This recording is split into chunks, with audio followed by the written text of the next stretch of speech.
Is Atmosphere by Taylor Jenkins Reid really worth the long wait lines at your library? No. No, I don't actually think it is. Hi, I'm Tiffany. Welcome to Towering TBR.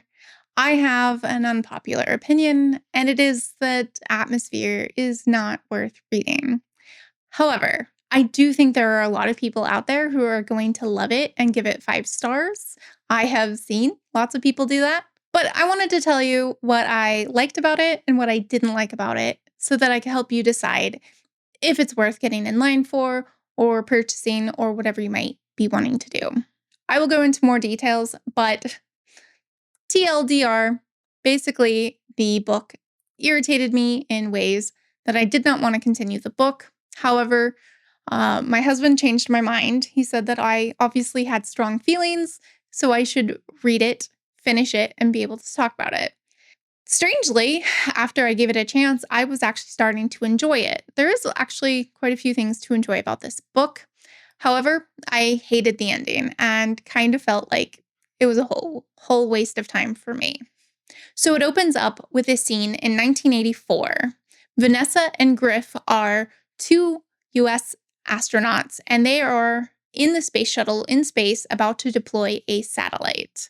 They are communicating with Joan. She is the Capcom, the communications person. And basically, these two people, Griff and Vanessa, make the choice to not shut the airlock as they're deploying the satellite because they want to watch. This was the first thing that bothered me because it was so contrived. You're telling me two NASA trained astronauts who know that their job is life or death and that protocol is there for a reason. They're just not only did one person defy the protocol, but two people did. And I didn't find that believable. Like, can't they have a disaster that isn't basically their fault? So they leave the airlock open, there's a collision, and the entire crew is endangered.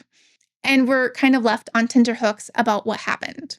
So then we go back 8 years and we focus on two women, Joan and Vanessa. And I listened to the audiobook, and there are two audiobook narrators, Kristen DiMercurio and Julia Whelan. And I thought they did a great job of creating two very distinctive voices for the characters.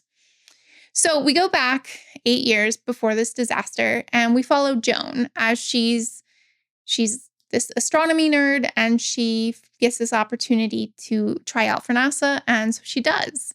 And as they're training her, she starts to meet her crew and make friends, and it was nice. And she and Vanessa start kind of flirting, and they go on an early date where Joan is to kind of teach Vanessa the constellations. They go stargazing. This is the scene that made me put the book down. They are kind of on this like flirty little date, but Taylor Jenkins Reid says in her author's note that she did a bunch of research on space and stars and constellations.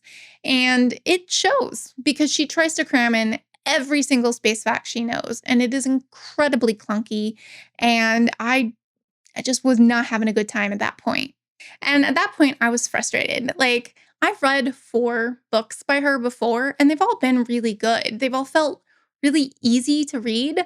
And this just didn't. And I don't really know why. But I was convinced. I decided to pick it up, even if all I would do would be ranting. And honestly, there's quite a bit of good stuff in this book. Like, it started to turn around. I started to like it. Joan has a very complicated relationship with her sister. Her sister is a single mother to her daughter, Frances, and Joan is essentially a second parent. And her sister just walks all over her.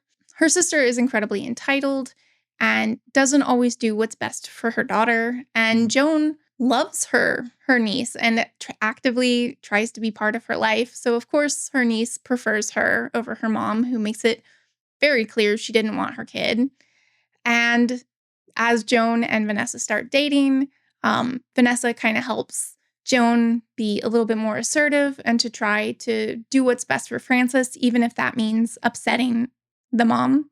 There were also discussions of sexism in the workplace, and they talked about Sally Ride, who was the first female astronaut to go to space, and how these women basically it wasn't just about them. It was about representing women in this field, and they had really different ideas about what to do, and I found those discussions pretty interesting.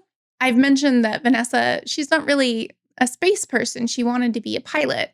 Women were not allowed to be military pilots, and now that NASA is only hiring military pilots, she does not have the chance to be a pilot. And as we get closer to that opening scene, we start to know these people. We start to feel for them. We know their relationships. And this crew was a very close-knit group. All I'm going to say is I hated that ending. I think people are either going to love it or hate it, and I am in the hate it camp.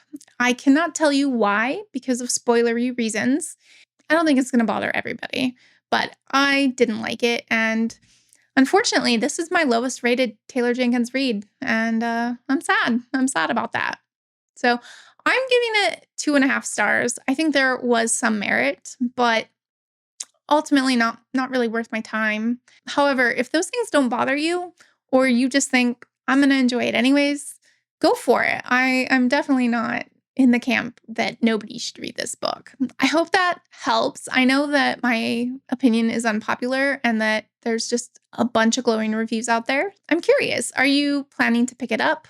Do any of the things that I talk about bother you as well in books?